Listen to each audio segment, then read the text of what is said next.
So today we're going to be talking about and training on, again, on various types of media, not only lengthwise but widthwise as well. So Andy, what do we have? What do we have today? What are you loading up?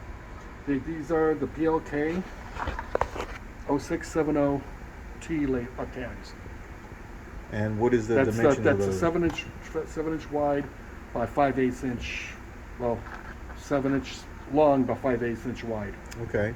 And I see you've pretty much done it the same way you did the other ones in Yes. another segment. Is you made sure that the numbers were The pretty same even on- on us yeah, on the the other same- side, so same it on kind of both guarantees you got it even. Okay, that's good. And you're gonna place this back on the holder just like you did before. Good.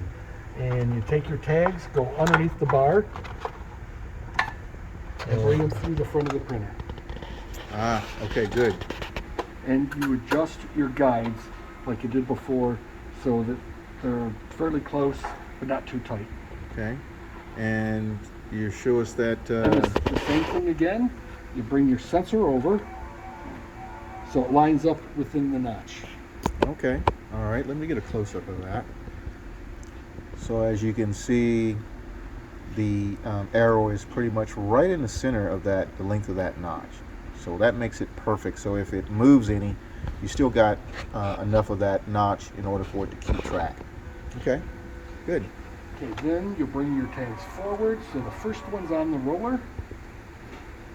And again, that's just to have something for the printer to grab onto to pull the media through. And then you lock the printhead down. And we always lock it down with two hands just to make sure that it is evenly distributed there. And then every time you change a size on your tags, you're going to calibrate the printer so the printer knows what size that tag is. Ah, okay, that makes sense. So you push the little button in the back again.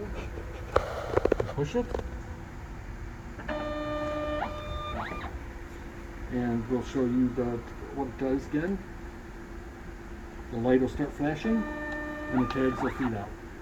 Okay, so it looks like it's as soon as it senses one notch to the other, then it knows the width of the tag. Yes. Okay, got you.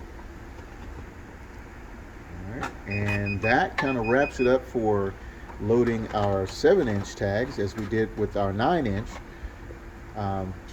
Pretty simple stuff from what I can see, and we'll see you guys on the next training.